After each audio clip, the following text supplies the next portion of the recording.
बच्चों, अर्धवार्षिक परीक्षा 2023-24 कक्षा 12 हिंदी अनिवार्य का असली पेपर है वो आपके मिल चुका है। इस वीडियो के अंदर पूरा पेपर मैं आपको बताने वाला हूं और इस पेपर का पीडीएफ आपको कहां पर मिलेगा, कैसे आपको पीडीएफ डाउनलोड करना है, इसी वीडियो के अंदर मैं आपको बताऊंगा। तो वीडियो को शुरू करने से पहले आप सभी बच्चों से मेरा एक रिक्वेस्ट है, यदि अभी तक आपने हमारे चैनल को सब्सक्राइब नहीं किया है तो सब्सक्राइब कर लीजिए और साथ में नोटिफिकेशन बेल को प्रेस कर लीजिए। अगर आप कक्षा 12th के छात्र हैं तो हिंदी का एक ऐसा पेपर इस वीडियो के अंदर मैं आपको बताऊंगा जो आपके अर्धवार्षिक परीक्षा हाफ ईयरली एग्जाम 2023-24 में आने वाला है। अगर आपने इस पेपर को अच्छे से तैयार कर लिया तो 70 में से 70 मार्क्स का जो स्कोर है वो सारे बच्चे आराम से हाफ ईयरली एग्जाम 2023-24 में कर सकते हैं। और पेपर के अंदर आपको टाइम है वो 3 घंटे 15 मिनट का आपको टाइम मिलने वाला है। पूरा पेपर आप देख सकते हैं, निर्देश आपको दिए गए हैं कि सभी प्रश्न करना अनिवार्य है। प्रत्येक प्रश्न के अंक हैं वो उनके सामने अंकित है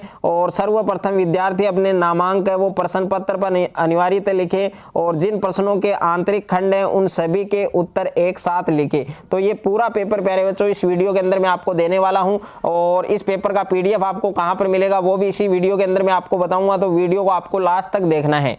बच्चों, हिंदी का ये आप पूरा पेपर आप देख सकते हैं, कक्षा 12 हिंदी अनिवार्य अर्धवार्षिक परीक्षा 2023-24 और समय है वो आपको 3 घंटे 15 मिनट का मिलने वाला है और पूर्णांक है वो आपके 70 यानी 70 में से 70 मार्क्स है वो सभी बच्चों को लाना है।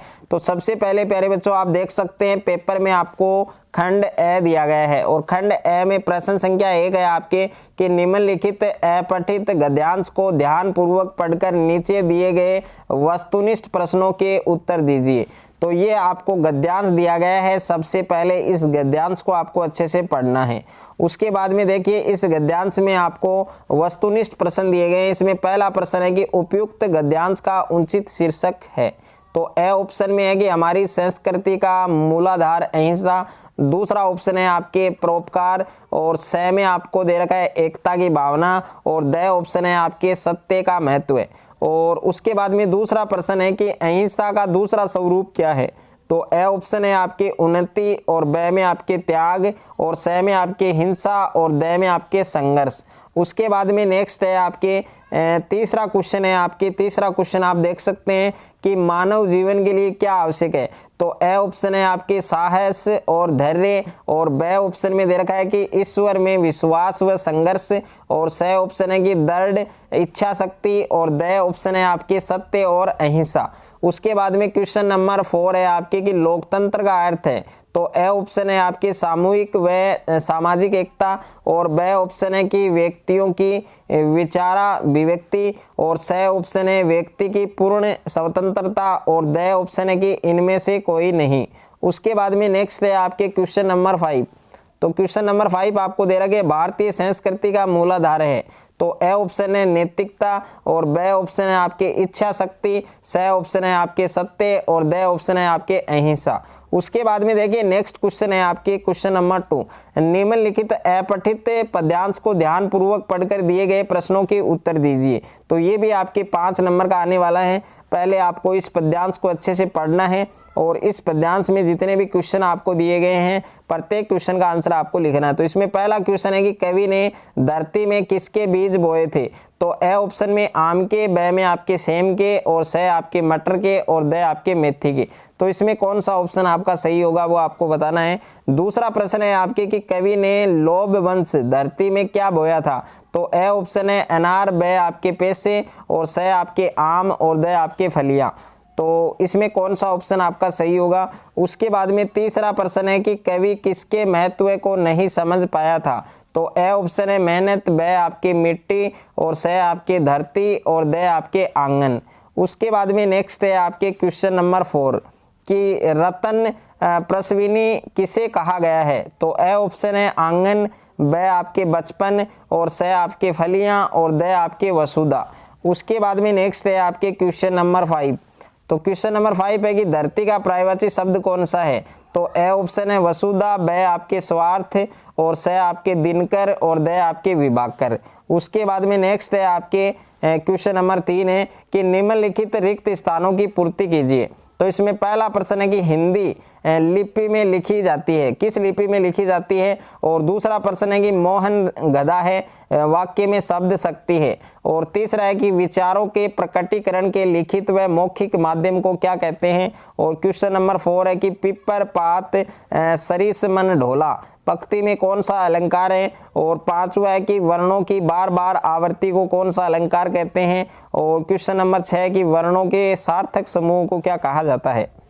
उसके बाद में देखिए क्वेश्चन नंबर 4 है आपके कि निम्नलिखित अति लघुतरात्मक प्रश्नों के उत्तर एक पंक्ति में दीजिए, जिसमें पहला प्रश्न है कि जूही की कली किसकी रचना है। और दूसरा प्रश्न है कि भक्तिन का वास्तविक नाम क्या था। तीसरा प्रश्न है कि मेंढक मंडली का दूसरा नाम क्या था। और क्वेश्चन नंबर 4 है कि सिंधु सभ्यता के नगरों के नाम बताइए। पांचवा प्रश्न है कार कितने होते हैं, नाम लिखो। और छठा प्रश्न है निम्न पारिभाषिक शब्दों के अर्थ लिखिए, जिसमें एबिलिटी है यानी योग्यता और दूसरा है इकोनॉमी। उसके बाद में नेक्स्ट है आपके क्वेश्चन नंबर 7 कि हालावाद की जन्मदाता किसे माना जाता है। क्वेश्चन नंबर 8 है कि पहलवान लुठन सिंह का गुरु कौन था, ये आपको लिखना है। और उसके बाद में खंड ब, और खंड ब में आपको दे रखा है निर्देश की प्रश्न संख्या 5 से 13 तक प्रत्येक प्रश्न का उत्तर अधिकतम 40 शब्दों में दीजिए। तो इसमें पांचवा प्रश्न है कि समाचार लेखन में इंट्रो किसे कहते हैं, इसका क्या महत्व है।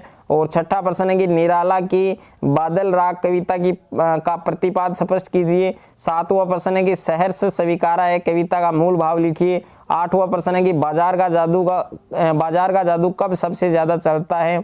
और नेक्स्ट है आपके कि चार्ली है वो सबसे ज़्यादा स्वयं पर कब हंसता है। 10वां प्रश्न है सिल्वर वेडिंग कहानी में लेखक क्या संदेश देना चाहता है। 11वां प्रश्न है जूझ कहानी की मूल संवेदना अपने शब्दों में लिखिए। 12वां प्रश्न है उल्टा पिरामिड शैली को स्पष्ट कीजिए। 13वां प्रश्न है फीचर किसे कहते हैं, वो आपको लिखना है। उसके बाद में है खंड स, और खंड स में आपको नोट दे रखा है कि निम्नलिखित निम्नात्मक प्रश्नों के उत्तर लगभग 250 शब्दों में लिखिए। तो इसमें प्रश्न संख्या 14 है कि आत्म परिचय कविता में कवि ने हृदयगत उद्गारों को व्यक्त किया है, लिखिए। और अथवा में प्रश्न है कि उत्साह कविता में आए ग्रामीण परिवेश के बिंबों को स्पष्ट कीजिए। उसके बाद में 15वां क्वेश्चन है आपके कि नमक कहानी के मूल संदेश पर प्रकाश डालते हुए इसकी सार्थकता बताइए। और अथवा में प्रश्न है कि बाजार दर्शन निबंध में बाजारीकरण की किस प्रवृत्तियों को बताया है। और उसके बाद में क्वेश्चन नंबर 16 है कि सिल्वर वेडिंग कहानी में पारिवारिक मूल्यों के ह्रास की कहानी है, तो वो आपको बताना है। और अथवा में प्रश्न है कि महादेवी वर्मा द्वारा लिखा भक्ति ने स्त्री विमर्श की कहानी है, वो भी आपको लिखनी है।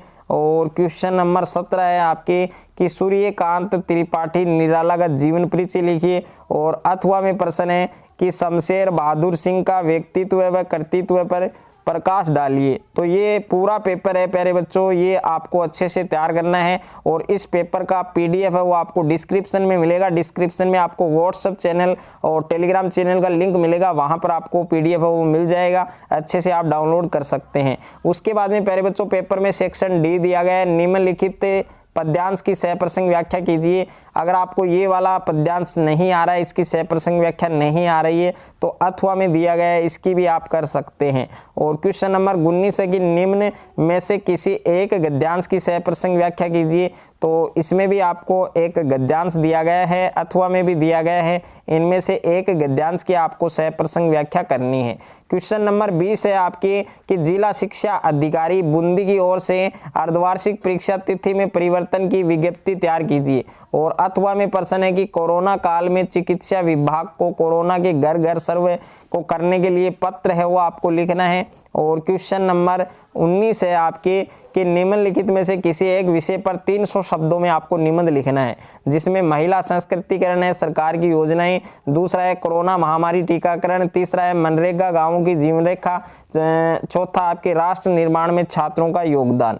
तो 4 निबंध दिए गए हैं, इनमें से एक निबंध आपको करना है। और इस प्रकार से पूरा पेपर प्यारे बच्चों मैंने इस वीडियो के अंदर आपको बताया है। वीडियो अगर आपको अच्छा लगे तो वीडियो को आप ज़्यादा से ज़्यादा बच्चों के साथ शेयर करें, ज़्यादा से ज़्यादा वीडियो को लाइक करें। और चैनल पर आप नए हैं तो चैनल को आप सब्सक्राइब कर लीजिए और साथ में नोटिफिकेशन बेल को प्रेस कर लीजिए।